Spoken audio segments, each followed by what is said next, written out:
le voy a recordar aquel pasaje de Isaías 35. ¿Cuál es la condición de las personas? Isaías 35. Están enfermas. ¿Se acuerda qué dice Isaías 35? Se alegrarán el desierto y la soledad, y el yermo se gozará y florecerá como la rosa.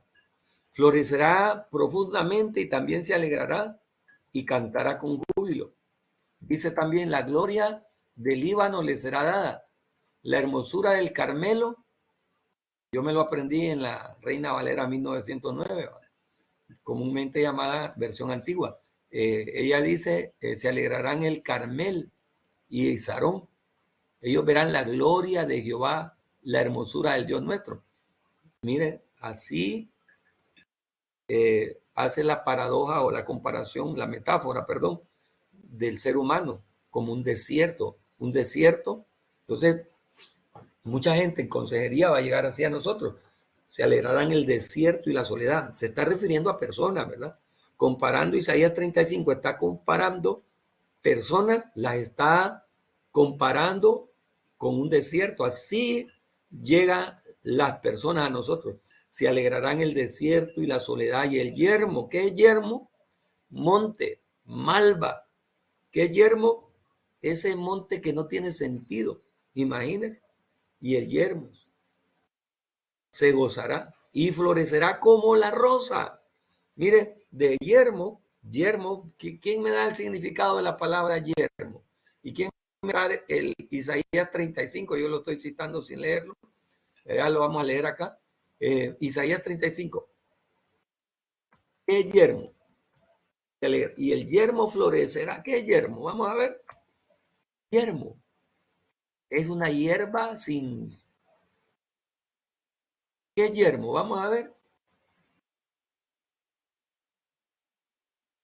¿Qué es yermo? ¿Quién me da la definición de yermo? Se alegrarán y el yermo florecerá como la rosa.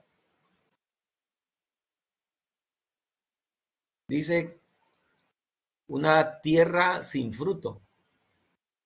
Imagínense, el yermo. Así llegarán a nuestra vida personas. Así llegarán a nuestra vida personas como yermo, sin cultivo. Y el yermo florecerá como la rosa. Florecerá profusamente y también se alegrará y cantará con júbilo. Pero vea, la gloria del Líbano le será dada, la hermosura del Carmel y de Sarón. Y ahí viene lo hermoso. ¿A qué nos ha llamado Dios a nosotros como consejeros? Confortar las manos cansadas, fortalecer o roborar las vacilantes rodillas. Decida los de corazón apocado. ¿Quién tiene el corazón apocado? Alguien que tiene una psicopatología. Decía a los de corazón apocado, confortaos, no temáis. He aquí que vuestro Dios viene con venganza y con pago. Y el mismo Dios vendrá y os salvará. Qué precioso, mire. Entonces los ojos de los ciegos serán abiertos, los oídos de los sordos se abrirán. Entonces el cojo saltará como un ciervo y cantará la lengua del mudo. Entonces, ¿qué ocurrió? Porque aguas serán cavadas en el desierto.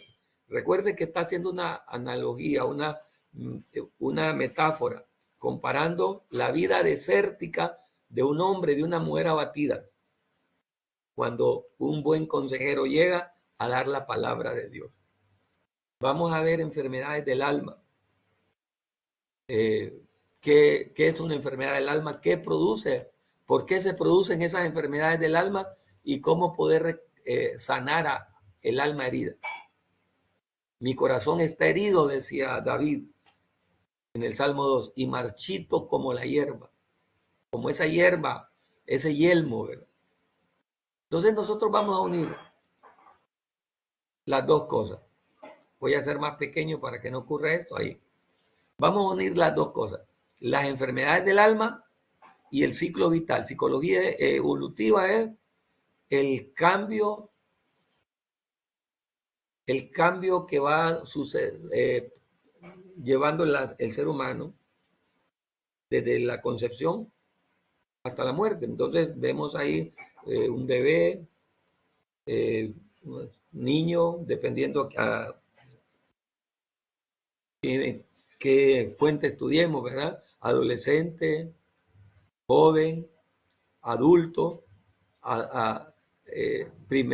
adulto en la primera adultez, segunda adultez, tercera adultez.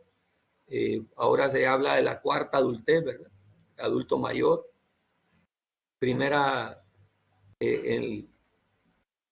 La primera parte de nuestra adultez, de los 20 a los 30 años, de los 30 a los 40, o de los 20 a los 40, de los 40 a los 60, de los 60 a los 80, de los 80 hacia adelante es la cuarta etapa. Entonces, ¿cómo tratar a las personas con esas condiciones? Si está soltero, ¿cómo tratar a una mujer soltera, a un hombre soltero de 40 años, que nunca se casó o que no se ha casado, 45 años, vive soltera? Está en pecado porque está soltero, está en pecado porque está soltero, un divorciado, ¿cómo tratarlo? ¿Y qué enfermedades del alma tiene? Todo eso es sumamente importante. La parte más débil de la iglesia cristiana, del liderazgo cristiano, es la consejería. Ay, gracias, hermano. Mire, ¿qué quiere decir deshabilitado? Yermo, deshabilitado, inhabilitado, desierto, solitario, despoblado. Una tierra yerma, en el sentido figurado, es un alma vacía, un alma enferma. Ese yermo florecerá como florecen los rosales. Qué bonito. Que Dios nos ayude a trabajar en ese tipo de personas. ¿Cuánta gente llega así y nosotros no le instruimos como debe? ¿Cuánta gente llega así? Ahí está. Muchas gracias, hermano Alex, por ayudarnos con el comentario y con la respuesta. Entonces nosotros como consejeros cristianos necesitamos entender que hay enfermedades del alma y esas enfermedades del alma se tratan según la evolución de la persona. Puede ser del paciente, puede ser del enfermo, pero de la parte bíblica no es ni paciente ni enfermo, es nuestro hermano en la fe que está en dificultades. Profesionalmente, como un psicólogo, se puede decir el paciente. Si usted utiliza teoría freudiana, pero si usted utiliza la teoría de la personalidad, usted va a decir el paciente, ¿verdad? El paciente. Pero si usted utiliza la Biblia, usted va a decir el hermano, si es cristiano, o el ser humano, ¿verdad? Pecador. Porque el problema número uno de una tierra yelma es el pecado. Pero no podemos entender el pecado si no entendemos quién causa el pecado, cuándo se causó el pecado y quién es el agente que lleva el pecado en nosotros, para después entender cómo resolverlo. El material nos habla antropología bíblica y la personalidad. A partir de ahora, ya no vamos a utilizar el material, sino explícito, sino implícito, y vamos a explicar un poquito de manera rápida esas doctrinas de la antropología. Antropo, ¿qué significa antropo? ¿Qué significa antropo? ¿Y qué significa logía? ¿Qué significa logía? Entonces, antropo significa humano, ¿verdad? Hombre. Y logía, logos, significa pecado. Voy a utilizar el material que estamos utilizando en la Escuela de Evangelismo para explicar estas tres clases. Así que hoy una de las hermanas de la Escuela de Evangelismo y uno de los hermanos de la Escuela de Evangelismo nos va a ayudar a dar la clase. Vamos a estudiar la doctrina del ser humano, quién es el ser humano, de dónde viene, quién lo hizo, cómo lo hizo, cuáles son las tres partes del ser humano, si es que son tres, o cuáles son las dos partes. Vamos a explicar ahí entre la dicotomía y la tricotomía, pero solo vamos a explicar cosas básicas. Igual, si el ser humano fue hecho de manera perfecta o inocente, ¿por qué cayó en pecado? ¿Por qué cayó en condición que está? y cuál es la condición actual del ser humano y cómo hacer para resolver ese problema del ser humano. Entonces vamos a ver que eso es lo que el material nos dice, ¿verdad? El problema del ser humano. ¿Quién es el ser humano? ¿Cuál es el problema del ser humano? Y cómo solucionar el problema del ser humano. Entonces, ¿quién es el ser humano? Antropología. ¿Cuál es el problema del ser humano? Amartiología, que significa la doctrina del pecado, y cómo se encuentra solución al ser humano, al problema del ser humano, que es la doctrina de la salvación. El lenguaje técnico para utilizar salvación es soteriología. Todas estas cosas vamos a ver. Voy a dejar de compartir y vamos a ir a compartir, aprender un poquito o a recordar. No, no es aprender, es a recordar esas tres doctrinas de manera básica. Entonces vamos a ver la doctrina del hombre. Usted ve aquí, porque este es el material que estamos utilizando, todavía no lo he entregado. Hasta que lo terminemos, vamos a dar esto.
Esperamos que no se haya ido la energía eléctrica donde el pastor Enoch porque nos quedamos esperándolo. Se salió, lo sacó.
¿Me escuchan ahora sí? ¿Me escuchan, hermanos? Vamos a ver, ¿me escuchan? ¿O se me fueron? Sí, pastor, sí, sí le Sí, escuchamos. Vaya, es que no sé qué problema estamos teniendo ahí con él. No sé si es la plataforma o es el internet. ¿Es mi internet o es la plataforma? Entonces, contestémonos estas preguntas. Vamos a ver. Defina su propio concepto de hombre. ¿Qué es el hombre? ¿Qué es el hombre? ¿Cuál es el origen del hombre? ¿Qué significa ser a la imagen o semejanza de Dios? ¿Cuál es la condición actual de la raza humana? ¿El hombre es malo porque peca o el hombre peca porque es malo? Esta pregunta de debate. Vamos a ver quién está conectado. Hermano Ale, hermano Elder, hermana Jaycee. Yo miré a la hermana Odilia conectada, se nos desconectó. Hermana Julia, hermana Karen, hermano Luis, hermana Sarina, hermano Víctor y hermano Enrique. Se nos desconectó. Alguien que le escriba ahí, hermana Sarina, que le escriba ahí a la hermana Odilia, ¿qué pasó? ¿Que se desconectó? ¿O fui yo que la miré conectada? ¿Me escuchan, verdad? Sí, pastor. Evaluación diagnóstica. Es muy importante que entendamos esto. ¿Quién es el ser humano? Vamos a ver si puedo nuevamente poner mi vaya, sin querer. Lo corté sin querer, lo vamos a poner de nuevo. Entonces vamos a entender estos aspectos. ¿Quién es el hombre? ¿De dónde viene el ser humano? Todo esto ya lo sabemos bien, ¿verdad?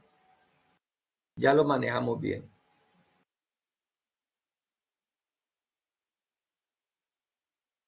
Manejamos muy bien esto, pero vamos a ir al material para aprovechar el tiempo. Entonces, es muy importante conocer estos tres aspectos. El origen del ser humano. ¿Quién lo hizo? ¿Cuándo lo hizo? ¿Dónde lo hizo? El origen. ¿Qué respuesta debemos de contestar aquí? ¿Quién lo hizo?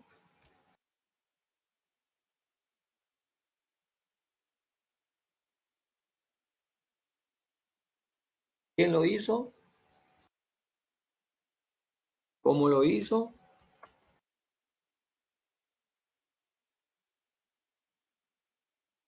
¿Cómo lo hizo? ¿Verdad? ¿Puede usted contestar esa pregunta? ¿Cuándo lo hizo? ¿Cuándo? ¿Por qué? ¿Por qué lo hizo? Podemos contestar el origen del ser humano. ¿Quién hizo al ser humano? ¿Quién me contesta? Dios, ¿verdad? ¿Cómo lo hizo? Dice la Biblia que lo hizo a su imagen y semejanza. A su imagen y semejanza. Mire, ¿quién hizo al hombre? Dios. Entonces, hay una doctrina previa, hay un conocimiento, en vez de doctrina vamos a usar conocimiento. Hay un conocimiento previo que debemos de saber antes de contestar esto. ¿Quién hizo al hombre? Dios. Por lo tanto, necesitamos saber quién es Dios. A esa doctrina se le llama teología, más específicamente teología propia. ¿Quién hizo al hombre? Lo hizo Dios. ¿Cómo lo hizo? Y dijo Dios, hagamos al hombre a nuestra imagen conforme a nuestra semejanza. ¿Cuándo lo hizo? En el principio, ¿verdad? En el principio. ¿Por qué? ¿Por qué lo hizo? ¿O para qué? Vamos en vez del por qué, le vamos a poner para qué. ¿Para qué lo hizo? ¿Para qué Dios hizo al hombre? Vamos a ver. ¿Para qué Dios hizo al hombre? Porque Dios estaba aburrido. ¿Para qué Dios hizo al hombre? La respuesta la da la Biblia. ¿Para qué somos hechos? La tierra. Amén, amén. Para la alabanza de la gloria de su gracia.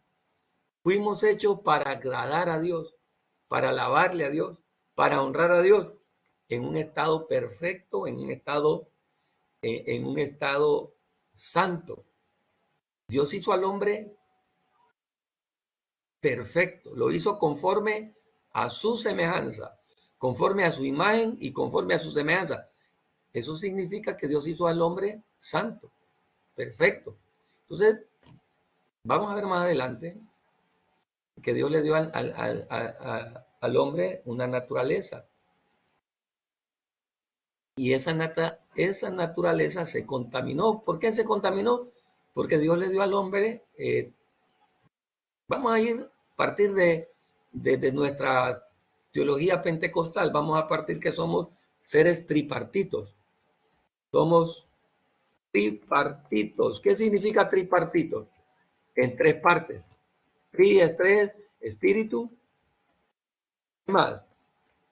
¿Qué más somos? Alma y cuerpo. Somos seres tripartitos. Espíritu.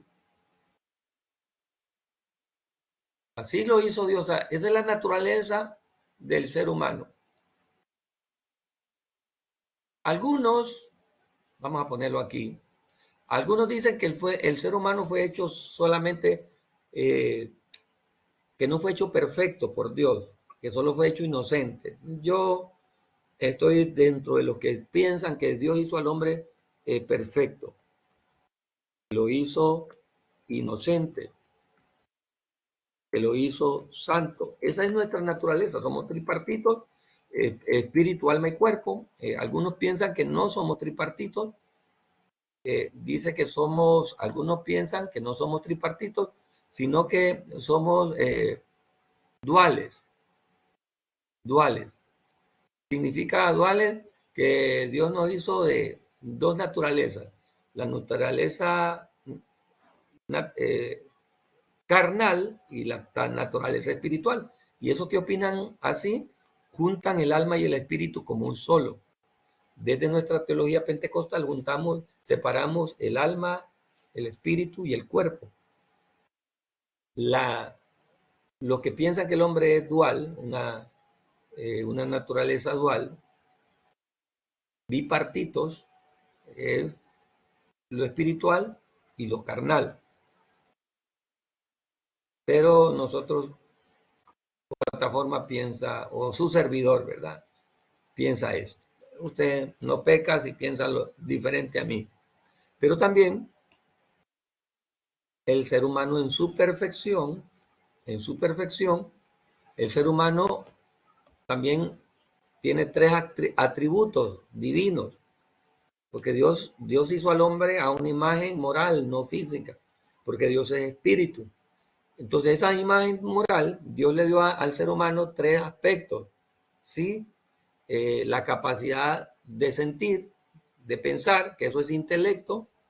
Dios le dio al ser humano intelecto, que es la capacidad de pensar. Le dio emociones, que es la capacidad de sentir, y le dio voluntad, que es la capacidad de decidir. A esa voluntad se le llama, ¿cómo se le llama a la capacidad de decidir? Vamos a ver. ¿Cómo se le llama a la capacidad de decidir? Libre albedrío. Ay, un aplauso. Libre albedrío, correcto. Libre albedrío. Qué bien. Estamos en conexión. Libre albedrío. Así. Eso es la capacidad de decidir. El ser humano tiene esas tres capacidades. Entonces,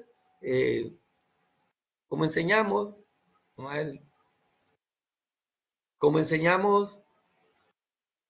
esta clase en tres partes, el origen del hombre fue hecho por Dios a su imagen en el principio para alabanza de su gloria, con una naturaleza, una compostura. Cuando hablamos de naturaleza, estamos hablando de compostura.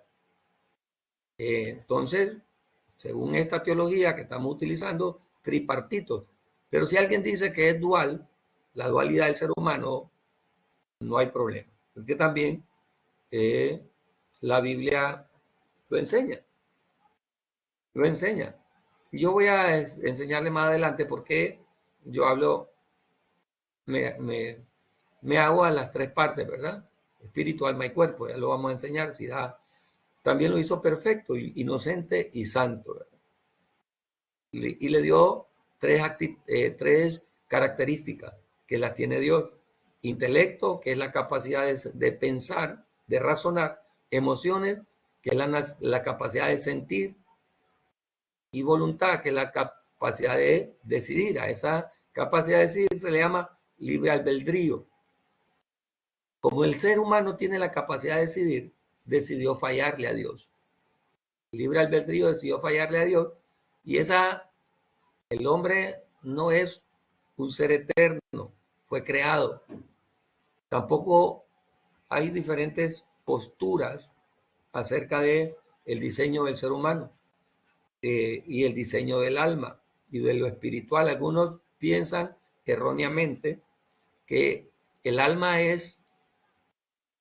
existe desde antes. Pero, bueno, la teología, ¿cómo se llama? Clásica, y más que clásica, la teología ortodoxa o la sana teología enseña que el ser humano, que el alma del humano no es preexistente. El alma del humano se desarrolla en el momento de la concepción, ya sea que hay dos teorías acerca, o sea, la teoría ortodoxa es que el ser humano no es preexistente. Porque el pensar que el alma del ser humano es preexistente, que existíamos antes, es decir, que no significa nada. El sacrificio en la cruz no tiene valor absoluto si el alma ya estaba preexistente, porque no necesitaba ser salva. Fue creada en el momento de dar a luz.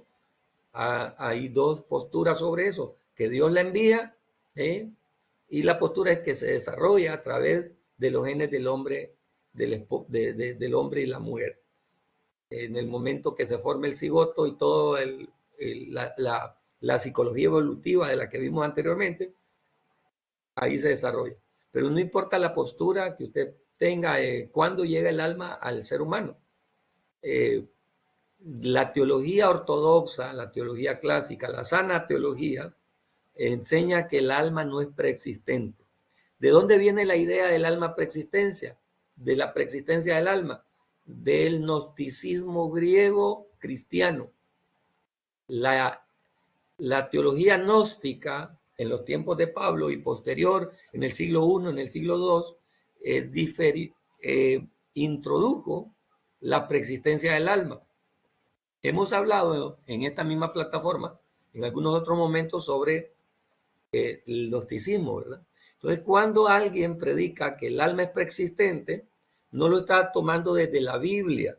Sí está utilizando la Biblia, pero sacando de contexto pasajes bíblicos. Pero la idea de la preexistencia del alma no es bíblica, no es cristiana, ni tan siquiera es judía, es gnóstica. O no es judía ortodoxa tampoco, es gnóstica. El Pentateuco no habla de eso, de la preexistencia del alma.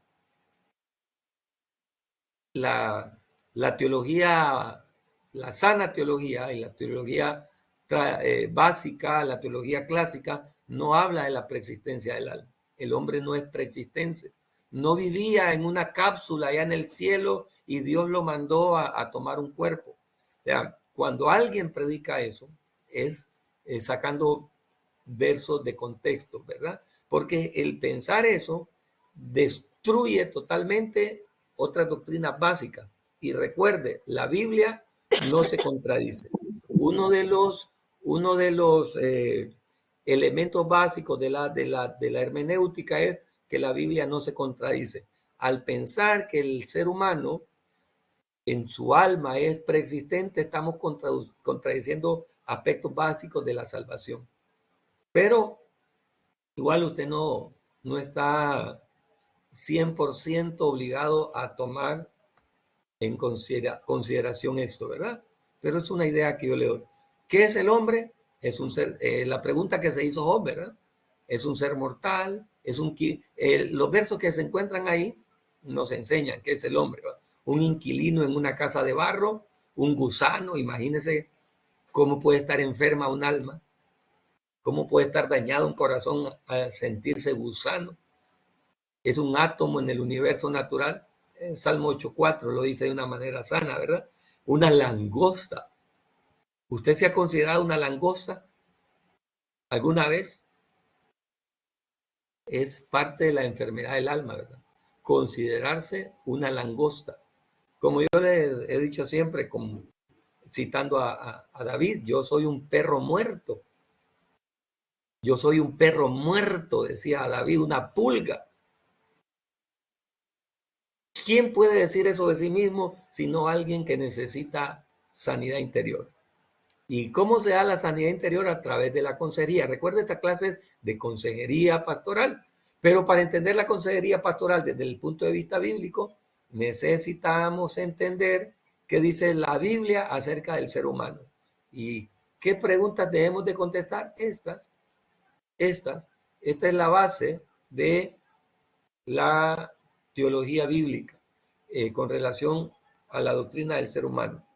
Estos somos nosotros, de ahí venimos, de quién es el hombre, de dónde viene el hombre, hacia dónde se dirige el hombre.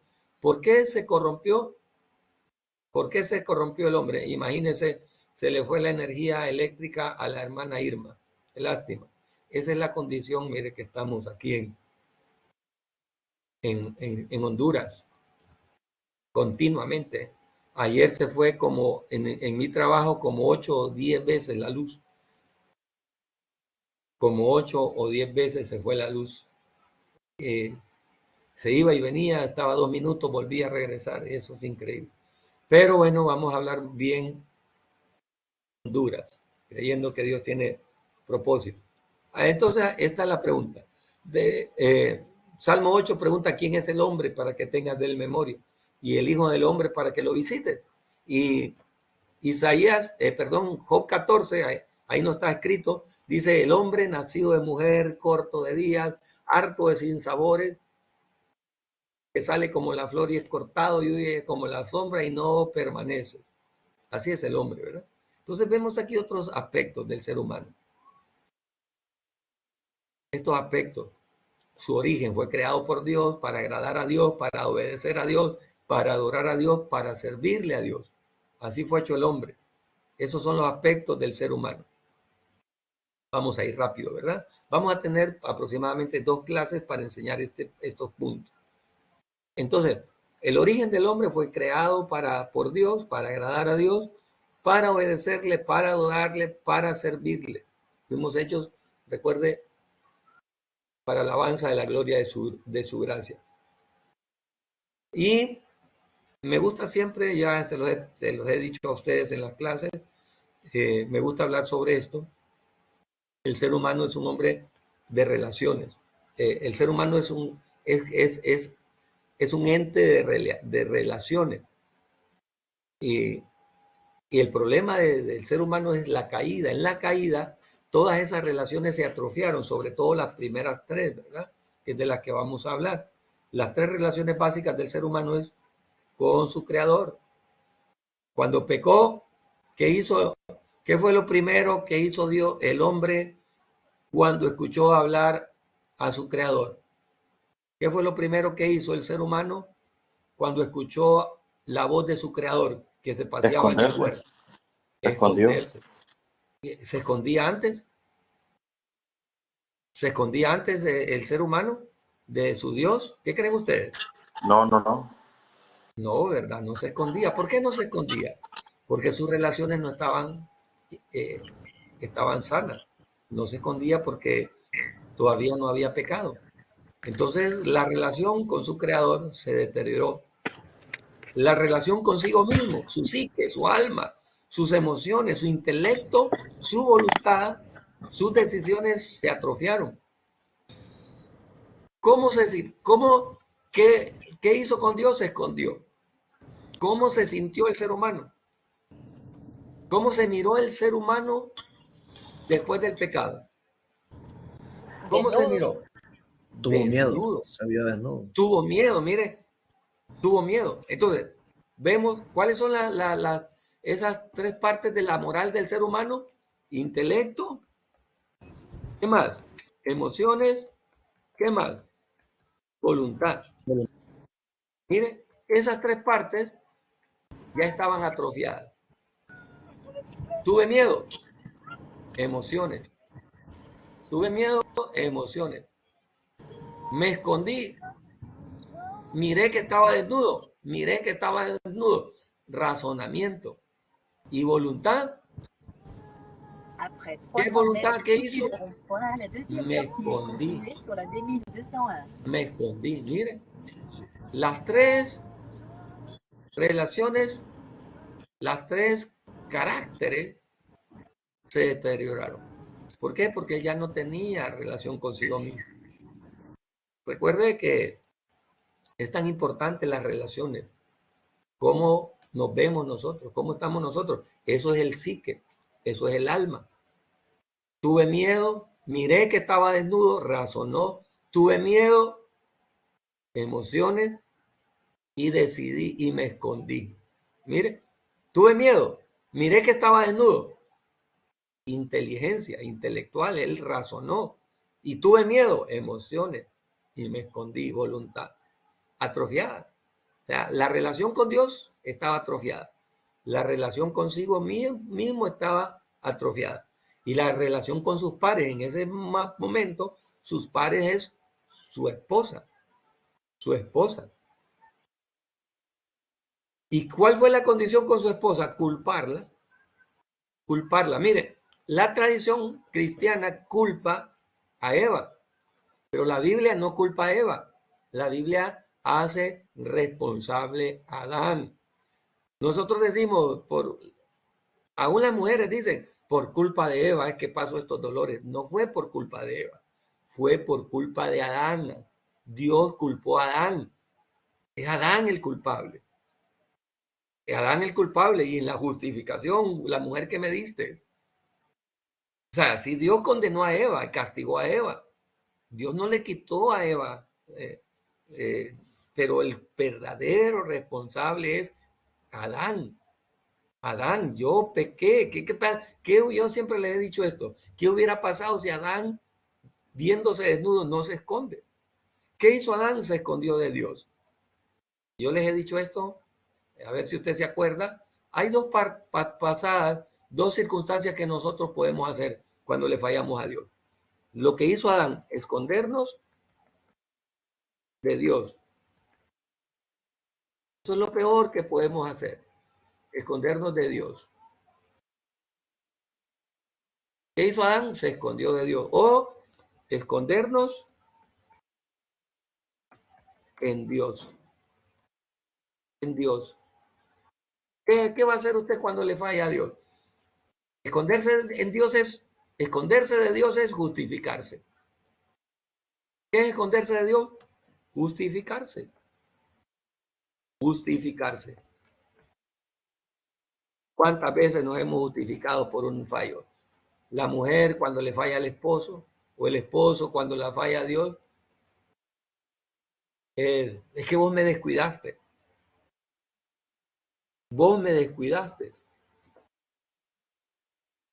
Mire, vos me descuidaste, por eso fallé. Vos dejaste de hablar conmigo, dejaste de escribirme, dejaste de tocarme. Yo te buscaba y vos no estabas, y por eso ningún ser humano puede juzgar, puede culpar a su esposa por caer en adulterio. ¿Oyó lo que le dije? Usted cayó en adulterio porque usted quiso, porque usted fue débil, pero no porque su esposa le dejó. Justificarse. Justificar nuestro pecado es esconderse de Dios. ¿Qué dice David en el Salmo 32? Mi pecado te declaré y confesé mi iniquidad. Confesar la culpa. ¿Qué hubiera pasado si Adán, en vez de esconderse de Dios, hubiera dicho, la regué, perdóname, perdóname, hice mal? Mire, entonces, como nosotros tenemos mala relación con Dios, tenemos mala relación con nosotros, por eso está la envidia, por eso está la tristeza, el resentimiento, y con los pares. Mintió, mire, culpó a alguien más. Y con la naturaleza fue atrofiada a causa de nosotros. Y lo espiritual también fue atrofiado. Pero son estas tres primeras que nos interesa para esta clase. ¿Por qué? Porque hay personas, nadie va a sanar su vida verdaderamente conforme a Dios si no sana su relación con Dios. Nadie va a sanar su vida con los demás si no sana su relación consigo mismo. cosas importantes, necesarias, que debemos conocer.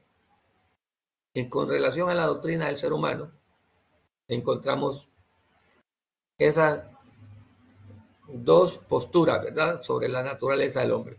Si es dicotomía o es tricotomía. Pero no importa cuál usted elija. Cuando usted elige dicotomía, en la dicotomía está implícita el alma. Lo único que está unida al espíritu como un solo. En la tricotomía lo único que usted hace es separar el alma y el espíritu. En la dicotomía, el alma y el espíritu es una sola. Pero no hay ningún problema.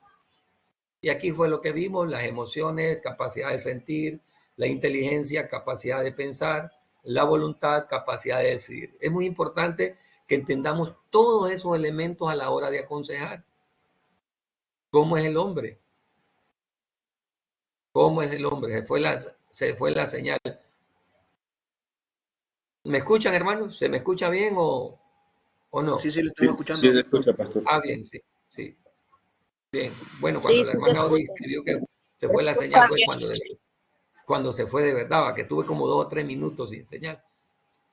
Bueno, pero todas estas cosas vamos a continuarlas viendo más adelante. Necesitaremos una clase extra, ¿verdad? Porque la verdad que esta clase tiene dos partes. Son 12 semanas de esta clase. A partir del pecado del hombre, a partir de la caída del hombre, encontramos la doctrina del pecado. La doctrina del pecado. Entonces, ¿qué es lo que vemos en la doctrina del pecado? Vamos a ver estos 5 aspectos. ¿Qué es pecado? ¿Dónde se origina el pecado? ¿Cuál es la naturaleza del pecado? ¿Cuáles son las consecuencias del pecado? Y cómo restaurar el pecado. A esta parte de cómo restaurar el pecado ya corresponde a la siguiente doctrina, que es la doctrina de la salvación. Entonces, prácticamente, aunque aquí están implícitas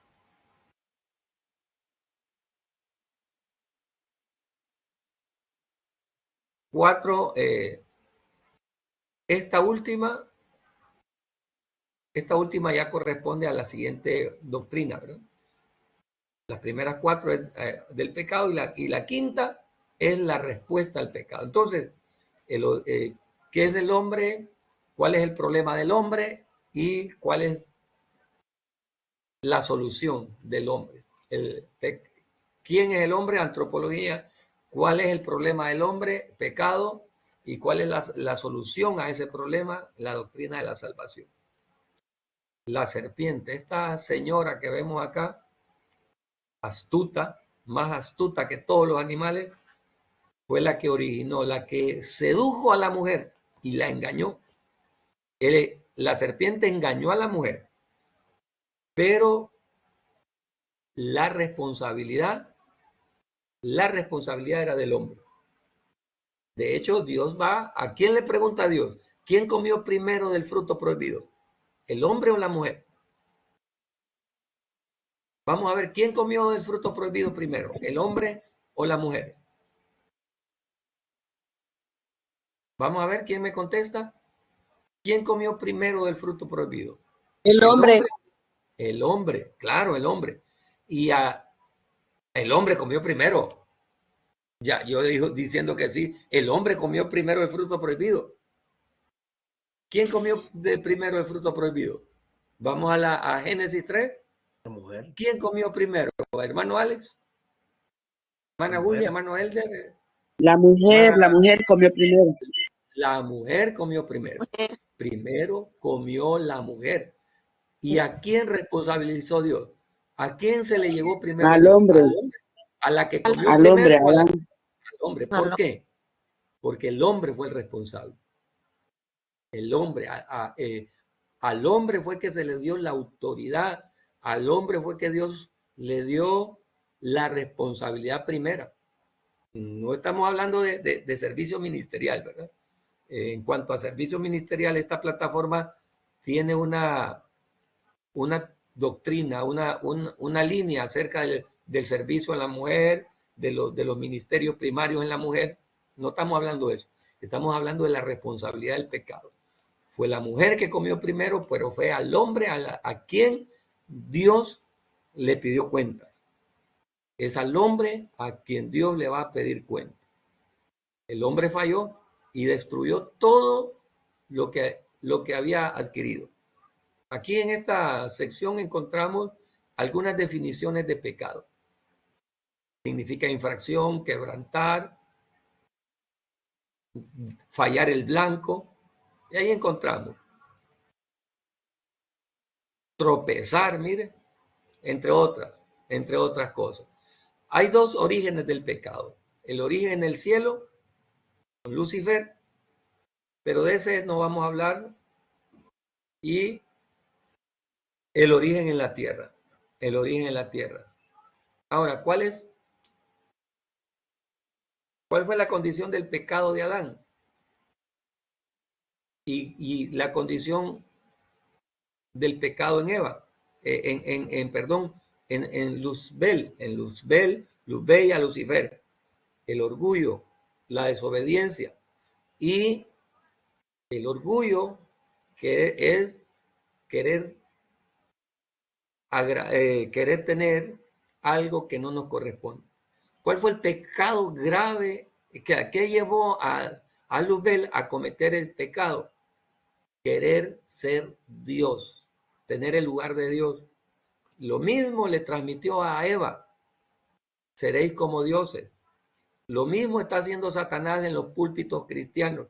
Cuando usted escucha a un predicador decir que nosotros somos dioses, está siendo utilizado por Satanás.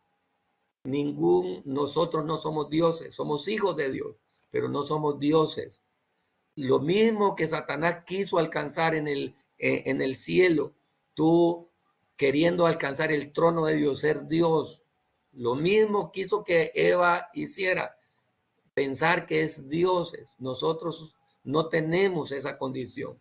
Lo mismo está haciendo en los púlpitos cristianos.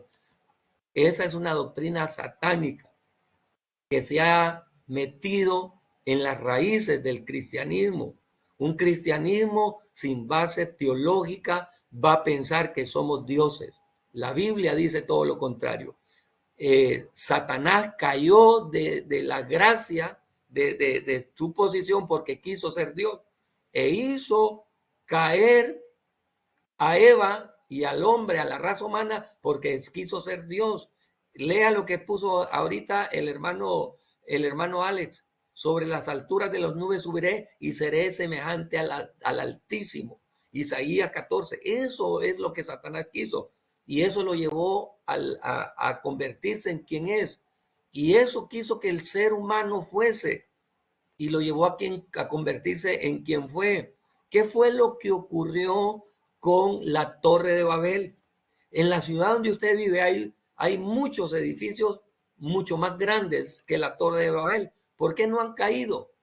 Porque la intención con que se hicieron esos edificios no es la intención con la que se hizo la Torre de Babel.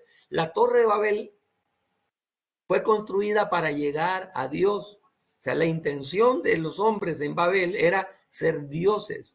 La condición de muchos púlpitos cristianos ahora es querer que los humanos cristianos se crean dioses. ¿Por qué? Si se creen dioses, se destruye nuevamente. Tengamos mucho cuidado, hermano. Hermano Alex, su tiempo para que hable. Sí, pastor, Dios le bendiga. Sí, es preocupante el nivel de contaminación y de herejías que se está viendo y oyendo en los púlpitos hoy en día. Que hay algunos que ya no se conforman ni siquiera con tener un título, por decirlo así, de que los han reconocido como apóstoles, sino que ya se dicen de que son hasta arcángeles. O sea, es tremendo. O sea, ya creerse una entidad superior es el colmo de Qué increíble, ¿verdad? de las herejías y de la apostasía. Imagínese, pastor, que eso se está predicando en nuestros púlpitos y uno debe de callar. ¿Cómo voy a callar yo a eso? ¿Cómo voy a callar yo contra eso? Yo le he dicho a las personas que están cerca de mí y aún a los hermanos líderes que están a la par de mí, yo les digo, hermanos, oren por mí, porque yo no voy a callar. Yo voy a hablar, yo voy a decirlo, y le pido al grupo, al equipo de líderes en Villanueva que están conmigo, junto conmigo ahí sirviendo. Ayúdenme, hermano, porque yo no voy a callar, yo voy a decir, y yo sé que en algún momento va a haber repercusiones, en algún momento, en algún lugar, pero hay que pagar el precio. Hay que pagar el precio. Dios nos ha llamado para ser agentes de la verdad, y la palabra de verdad hay que hablarla. Así que mantengámonos, necesitamos entender la doctrina del ser humano para poder dar consejo al ser humano. ¿Cuál es la condición del ser humano? Entonces entendemos que el ser humano actualmente está en pecado. Vamos a quedar hasta aquí, hermanos. Dios me les bendiga. Hoy tenemos programa. Yo